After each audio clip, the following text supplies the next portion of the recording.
Olá, vamos continuar nosso estudo da legislação? Pois é, LDB. E dessa vez a gente vai estudar o título 4º. E sabe o que o título 4º vai dizer para a gente? Organização da Educação Nacional. Tem organização, tá, gente? Então vamos ver que organização é essa que a lei propõe. Ou seja, quem tem responsabilidade com o quê, quem faz o quê, quem é que tem que ser cobrado pelo quê, e a gente vai ver essas questões aqui em relação à organização. Vamos começar então com o artigo 8º, que diz assim, ó: a União, os estados, o Distrito Federal e os municípios organizarão em regime de colaboração os respectivos sistemas de ensino. Então vamos lá. Olha o que é legal para a gente anotar aqui. Regime de colaboração. Ó, essa expressão aqui é muito importante. Então veja, União, Estado, Distrito Federal e os municípios. Quando a gente fala de sistemas de ensino, a gente está falando que existe o sistema de ensino municipal, ou vários, né? Porque a gente tem sei lá quantos municípios a gente tem nesse Brasil. Cada município pode ser um sistema de ensino. Os estados, cada estado é um sistema de ensino, e a própria União, que dá conta de um sistema de ensino também federal. A gente não pode esquecer do Distrito Federal, essa nossa peculiaridade. O Distrito Federal também tem um sistema de ensino, tá? Só que eles não podem atuar isoladamente. Existe uma ideia de uma colaboração entre todos eles. Porque a gente vai ver que da forma como a educação foi organizada, um ente federativo necessita estar articulado com o outro para garantir ao aluno esta experiência educativa, esta formação, as aprendizagens que são necessárias a quem ele tem direito, porque lembra que tem uma questão de cidadania envolvida, tá? Caberá à União, o que a União faz? Ela vai coordenar a Política Nacional de Educação e também articular os diferentes níveis e sistemas, exercendo função normativa, redistributiva e supletiva. Ó, vou anotar os 3 nomes aqui para a gente discutir. Em relação às demais instâncias educacionais. Então, assim, a União, ela vai elaborar e vai coordenar toda essa questão da política nacional. E quando essa política nacional ela é elaborada, ela precisa ser pensada de uma forma que articule todos os sistemas de educação, tá? Articulando todas as questões. Então, a União pensa para que todo mundo possa executar. Tá? Então, ela determina para que isso seja executado. Não pensa na União mandando numa perspectiva extremamente vertical, porque não é assim que a gente está falando. Tá? A gente está dizendo que existem também contribuições para que essas elaborações da União sejam feitas, tem participação de estados e municípios. Mas, de fato, quem determina, quem bate o martelo e diz a política agora é essa, é a União. Olha a lei mudando a partir de quem bateu o martelo, União. E essa lei, quando muda, ela traz impactos para estados e para municípios. Então, a União, além disso, ela tem uma função normativa, que é a função de dar a norma, criar a lei. Tá? Ela tem uma função redistributiva, e quando a gente fala de uma função redistributiva, a ela compete redistribuir recursos, sejam eles financeiros, sejam eles tecnológicos, sejam eles de informação. Então, ela redistribui conhecimento, ela tem essa questão de chegar e ser um disseminador para outros lugares dessas possibilidades. E também supletiva. Supletiva, pensa, é igual um suplemento, ela dá algo mais para quem precisa de mais. Então, em algum município ou algum estado, está precisando de uma suplementação técnica, ou de uma suplementação financeira, ou de uma suplementação de informação, não sei. E aí, a União também tem essa competência supletiva, tá? E ela vai fazendo isso em relação às outras instâncias educacionais. Os sistemas de ensino terão liberdade de organização nos termos desta lei. Lembra que eu falei para vocês que essa não é uma lei fechada, é uma lei que dá muita liberdade aos sistemas de ensino. E o sistema de ensino tem liberdade desde que ele respeite o que a lei diz aqui. Eu vou mostrando para vocês, ao longo desta aula, onde essa liberdade está estabelecida, como é que estão esses parâmetros para a gente poder entender um pouquinho mais esta situação. Opa, vamos lá, passando. Então, olha só. Artigo 9º. A União incumbir-se-á de. Vamos ver, então, aqui as competências da União, as competências dos estados, dos municípios, do Distrito Federal, as competências das escolas e as competências dos docentes. Ok? Então, vamos lá. A União incumbir-se-á de, primeiro, elaborar o Plano Nacional de Educação, em colaboração com os estados, com o Distrito Federal e com os municípios. Então, Plano Nacional de Educação. Bom, se você não sabe, a gente tem um Plano Nacional agora em vigência, né? O nosso Plano Nacional de Educação, ele foi assinado, ele foi organizado em 2014, né? Virou lei, e ele tem uma vigência de 10 anos. Então, a gente tem um plano até 2024. 2014... 2024 é o término desse plano para se pensar na criação de outro, porque ele tem uma duração de 10 anos. Então, a União elaborou o Plano Nacional de Educação em colaboração com os estados, distritos federais. Você deve já ter ouvido falar das CONAE, que foram as Conferências Nacionais de Educação, que aconteceram espalhadas no Brasil, discutindo essa questão das metas, porque o Plano Nacional de Educação é um plano de metas. Então, discutindo essa questão das metas, para poder, então, trabalhar com a questão do que pensar para municípios, estados, para a União, de uma forma geral, em termos de educação, ok? E aí, segunda competência da União: organizar, manter e desenvolver os órgãos e instituições oficiais do Sistema Federal de Ensino e dos territórios. Então, você pode pensar, o sistema... Se a gente quiser pensar na questão do Sistema Federal de Ensino, a gente tem escolas. Talvez, não sei se você vai conhecer todas, mas a gente tem. O Colégio Pedro II, que faz parte do Sistema Federal, os Institutos Federais de Educação Tecnológica, que também fazem parte do sistema. Então, todas essas instituições federais. Mas, para além disso, a gente tem que pensar que, ainda em relação à educação, você tem Ministério da Educação, você tem INEP, que é o instituto que vai trabalhar com as questões do IDEB, a gente tem os conselhos de educação. Então, tudo isso faz parte desse sistema federal, dos territórios, desses órgãos e dessas instituições oficiais do sistema. Terceiro, prestar assistência técnica e financeira aos estados, Distrito Federal e os municípios para o desenvolvimento dos seus sistemas de ensino e atendimento prioritário à escolaridade obrigatória, exercendo sua função redistributiva e supletiva. Já tinha até falado disso, já tinha antecipado um pouquinho essas questões para vocês, e a lei aqui repete, então, aquilo que a gente já tinha visto. Artigo 8º. Eu acho que eu... fiz besteira, tá, gente? Desculpa. Então, artigo 9º, vamos continuar aqui no artigo 9º. Quarto, estabelecer, em colaboração com os estados, com o Distrito Federal e com os municípios, competências e diretrizes para a educação infantil, o ensino fundamental, o ensino médio, que nortearão os currículos e seus conteúdos mínimos, de modo a assegurar formação básica comum. Então, está aqui, ó. O quarto está dizendo que essa questão de currículo tem que ser discutida com o Distrito Federal, com os municípios e assim por diante. Mas a gente tem um quarto A, um adendo aqui no inciso 4º, que diz aqui, ó, estabelecer, em colaboração com os estados, o Distrito Federal e os municípios, diretrizes e procedimentos para identificação, cadastramento e atendimento na educação básica e na educação superior de alunos com altas habilidades ou superdotação. Notem que essa é uma alteração de 2015, ou seja, uma alteração ainda considerada recente. Então, ao mesmo tempo que todo mundo, em colaboração, tem que discutir as diretrizes de currículo, tem que pensar nessas competências para todas as etapas educativas que vão até o ensino médio, porque são as grandes competências de municípios, estados e do Distrito Federal. Além disso, há que se pensar nesse cadastramento e também no atendimento, e aí na educação básica e também na superior, para esses alunos com altas habilidades ou superdotação. Então, um cadastro que precisa acontecer.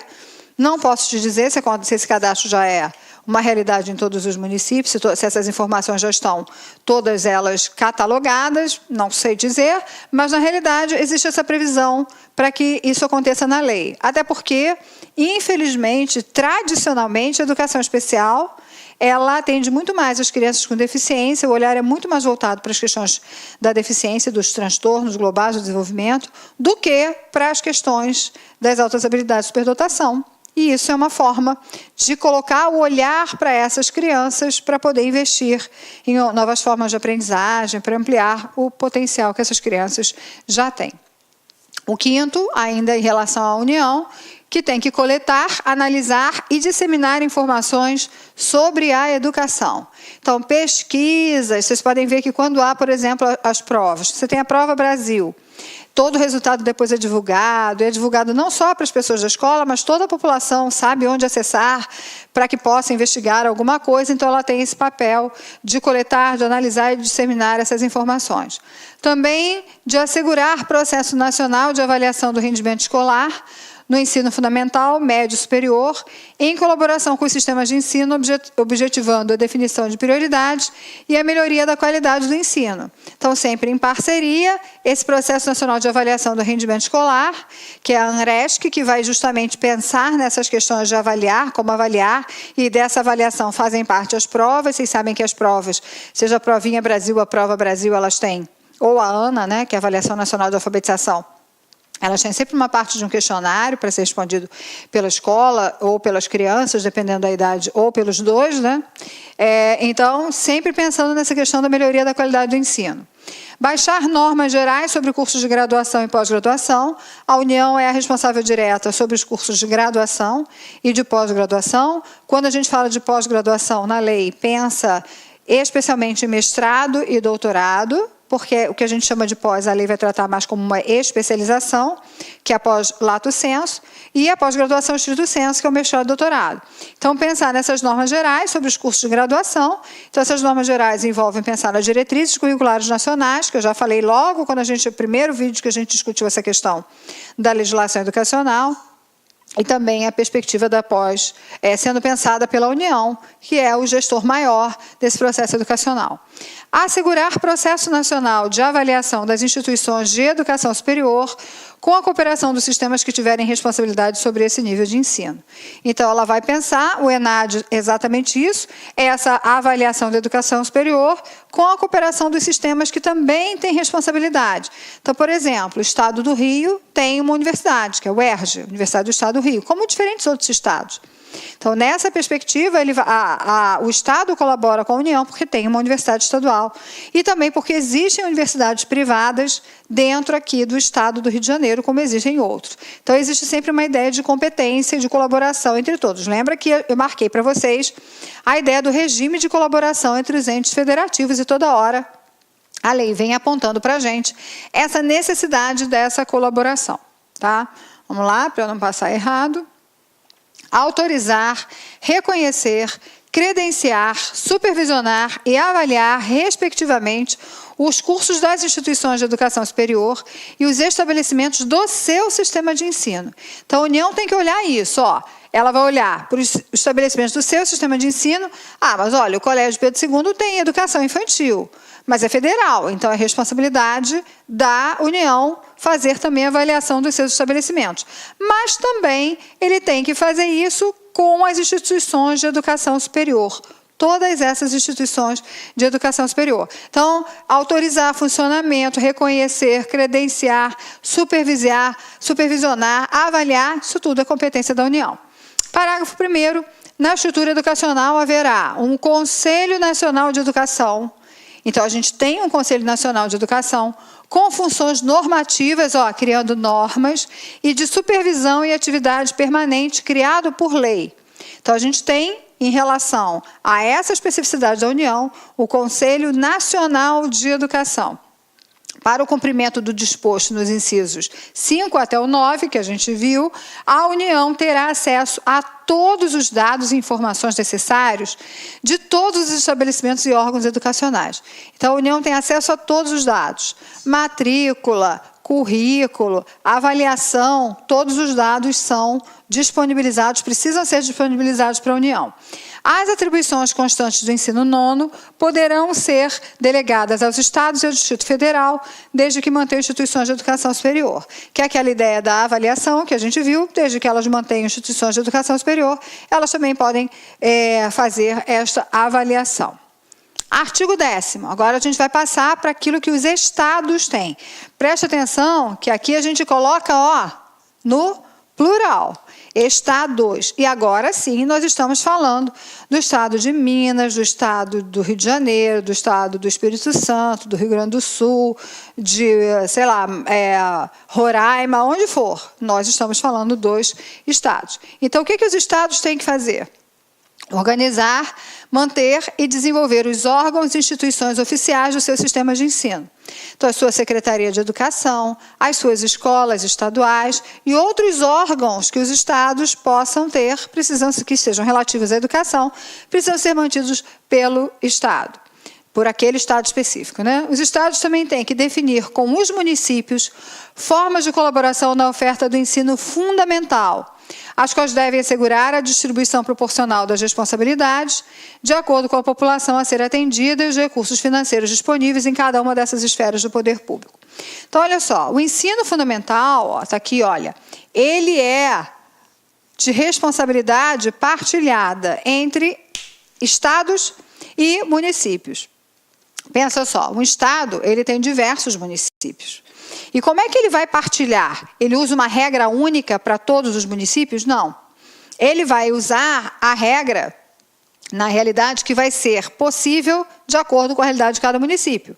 Um mesmo estado pode ter municípios muito ricos e municípios muito pobres. E é lógico que essa forma de partilha de responsabilidade precisa considerar essas situações. Mas o que precisa ser claro e ficar muito claro é que existe uma obrigatoriedade nessa partilha, nessa distribuição proporcional das responsabilidades. Então, os estados estão implicados no ensino fundamental e os municípios também estão implicados no ensino fundamental. Além disso, os estados têm que elaborar e executar políticas e planos educacionais em consonância com as diretrizes e os planos nacionais de educação, integrando e coordenando as suas ações com as dos seus municípios. Lembra que a gente falou do Plano Nacional de Educação? Então, é isso aqui, ó. Você tem um Plano Nacional de Educação. O plano foi construído coletivamente, com a participação de estados e municípios. Esse plano é um plano de metas. Lógico que vai ter meta para algumas partes da educação que são de competência do Estado e outras que serão competência do município. Vamos pegar o caso do ensino fundamental, que é a competência dos dois, né, estados e municípios. E aí o que acontece? Nacionalmente, o plano foi feito pensando na educação de uma forma geral. Agora, os estados têm que se apropriar desse plano e criar as suas metas, porque a situação do estado A é diferente da situação do estado Z. Então, vamos lá. O Plano Nacional de Educação, então, vai servir de inspiração e de parâmetro para que a construção do Plano Estadual de Educação aconteça e também para que a construção do Plano Municipal de Educação aconteça. Todos eles têm que estar articulados. Todos eles têm que complementar. O Plano Nacional de Educação ele não precisa dizer de quem é a competência disso ou daquilo, porque a lei já diz. Mas acontece que os municípios e os estados precisam trabalhar juntos para atingir aquelas metas que foram elencadas como as metas que seriam necessárias para esse processo processo educacional brasileiro. Além disso, elaborar, executar políticas e planos educacionais em consonância com as diretrizes e planos nacionais de educação, integrando e coordenando suas ações e dos seus municípios. Então, a gente está falando disso, tá? O Estado vai ter que juntar os seus municípios para poder conversar sobre essa questão do plano, daquilo que vai ser feito, das ações que serão trabalhadas. Então, vejam que a lei capricha nessa ideia de colaboração, colaboração, colaboração, tá? Idealmente é isso que tem que acontecer. Se isso acontece, aí é outra história. Mas a ideia é essa ideia de colaboração para que a educação possa, de fato, dar certo. Espera aí que eu esqueci de apagar aqui e depois isso me confunde a beça. Vamos lá. Continuando. O Estado também tem que autorizar, reconhecer, credenciar, supervisionar e avaliar, respectivamente, o curso das instituições de educação superior e os estabelecimentos do seu sistema de ensino. Então, tem estabelecimento de educação superior no Estado. O Estado tem que fazer essa mesma questão de avaliar, de acompanhar, de credenciar todos os cursos de educação superior. Lembre que quando a gente falou da União, a União disse, os estados que tiverem, ou os municípios que tiverem instituições de educação superior poderão fazer isso? Então, está aqui colocado que o Estado pode fazer isso. Além disso, os estabelecimentos do seu sistema de ensino. Ele vai ter também que baixar normas complementares para o seu sistema de ensino. O que é uma norma complementar? Como o nome diz, é uma norma que complementa alguma coisa que a lei já diga. Então, um exemplo de norma complementar. Se a gente pega aqui a questão dos dias letivos, a gente vai ver que no ensino fundamental e ensino médio, São 200 dias letivos e 800 horas a carga horária mínima anual de um aluno. Só que o calendário escolar não é definido por essa norma mais ampla. O que cada estado tem que fazer? Pegar essa ideia dos 200 dias letivos e das 800 horas e montar o seu calendário próprio. Ok, então as aulas começam nesse dia, o aluno vai ter tantas horas de aula por dia, aí depois o período aqui é de férias, aí tem recesso, aí tem ponto facultativo, tem não sei o que, ok, mas deu 200 dias, garantimos os 200 dias, se nós não garantimos os 200 dias, tem que refazer. E isso é baixar uma norma complementar. Uma norma complementar também são, por exemplo, as portarias de avaliação. Você vai usar nota, vai usar conceito? Isso é uma norma complementar, que vai depender de cada estado organizar o seu próprio sistema de ensino, ok? Assegurar o ensino fundamental e oferecer com prioridade o ensino médio a todos que o demandam, respeitando o disposto no artigo 38 desta lei, tá? Então, olha só, assegurar o ensino fundamental, a gente já sabe que essa ideia do ensino fundamental partilhado com os municípios, ela é presente. Então, quando a gente for estudar as incumbências do município, a gente vai encontrar também alguma coisa sobre o ensino fundamental. Aguardem. Mas está aqui, ó, o ensino fundamental tem que ser, de fato, assegurado. E oferecer com prioridade o ensino médio. Tem um ensino médio para ser oferecido. Quando a gente chegar lá no artigo 38, a gente vai ver as mudanças que aconteceram em relação ao ensino médio. E isso vai nos dar uma ideia de ver o que é melhor, de entender melhor essas questões. Eu não vou antecipar aqui, porque o artigo 38 é enorme, e se a gente for estudar todas as questões do ensino médio, a gente vai atravessar. Quando a gente estiver lá no artigo 38, a gente vai entender melhor essa parte, tá? Assumir o... Olá, meus amigos, minhas amigas, sou o professor Luiz Antônio Carvalho, com muito prazer, muita satisfação, estou aqui para fazer um convite muito especial para você que quer estudar com antecedência, com planejamento, com foco para o concurso da Prefeitura Municipal de Cuiabá. Você acabou de assistir um vídeo demonstrativo, não é nem uma aula completa, para você conhecer os nossos professores, os nossos mestres aqui da Lá Concursos. Eu digo para vocês o seguinte, nós aqui da Lá Concursos, nós estamos fazendo um super curso pré-edital para a Secretaria Municipal de Educação de Cuiabá. Concurso esse autorizado, concurso esse que, segundo o prefeito, deve ser publicado edital ainda no primeiro semestre de 2019. Claro que isso pode se antecipar um pouquinho, atrasar um pouquinho, mais importante que o concurso vai sair. Este nosso curso pré-edital custa apenas 10 parcelas de R$20, é isso mesmo, R$200. Professor, presta, foi bom? Cara, testa, vai lá, experimenta que você vai ficar fã de carteirinha da Lá Concursos, né? Prazo de acesso 120 dias. Nesse prazo de acesso, eu quero falar para vocês o seguinte, né?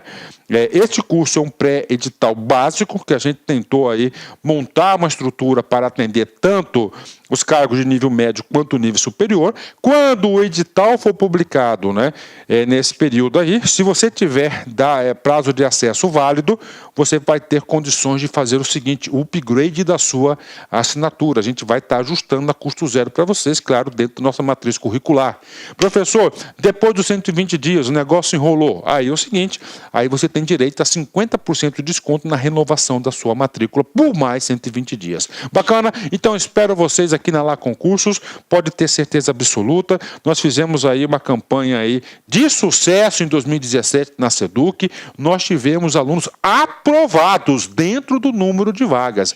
Quase 1.200 alunos aprovados no concurso da SEDUC 2017. Classificado foram milhares de alunos aí. Tudo bem, meus amigos? Um forte abraço, fiquem com Deus. Espero vocês aqui na Lá Concurso. Tchau, fui! Clique lá.